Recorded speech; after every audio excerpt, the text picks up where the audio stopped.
ആ നെറ്റി കണ്ടോ? വാസുദേവന്റെ തനി രൂപം തന്നെ. വാസോടെ പോയി ചായ വാങ്ങാൻ പോയതാ. ഇവിടെ പാർക്ക ചായ? ഏതായാലും നമുക്കല്ല.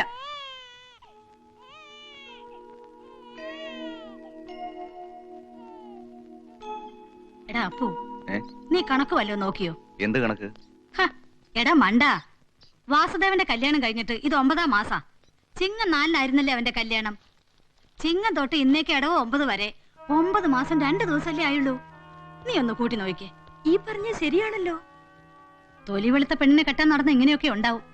ആരെങ്കിലും പറഞ്ഞ ഈ കുടുംബത്തിൽ എന്ത് നാണക്കേടാ. അതെന്താ 9ാം മാസം പെണ്ണുങ്ങൾ ആരും പ്രസവിക്കാറില്ലേ? പ്രസവിക്കും, പക്ഷേ കൊച്ചിന്റെ തന്ത വേറെ ആരെങ്കിലും ആയിരിക്കുന്നേ ഉള്ളൂ. ആ ചോര കുഞ്ഞിന്റെ മുഖത്ത് നോക്കി പിതൃത്വം നിശ്ചയിക്കാൻ നീ ആരാടി? അച്ഛന്റെയോ അച്ഛന്റെ അച്ഛന്റെയോ അമ്മയുടെയോ അമ്മുമ്മയുടെയോ അമ്മാവന്റെയോ ഒക്കെ ചായ ഉണ്ടാവും. മാത്രമല്ല, നീ വിചാരിക്കുന്ന പോലെ 10 മാസം തികഞ്ഞുകൊണ്ട് മാത്രമല്ല പെണ്ണുങ്ങൾ പ്രസവിക്കുന്നത്. 9 മാസമായാലും പൂർണ്ണ വളർച്ചയെത്തിയ കുഞ്ഞുങ്ങൾ ഉണ്ടാവും. ഒരു സംശയം പറഞ്ഞെന്ന് വെച്ച് അപ്പോട്ടിന് എന്തിനാ എന്നോട് ചൂടാവുന്നത്? അമ്മ പറഞ്ഞാൽ അത് മനസ്സിലാക്കാം.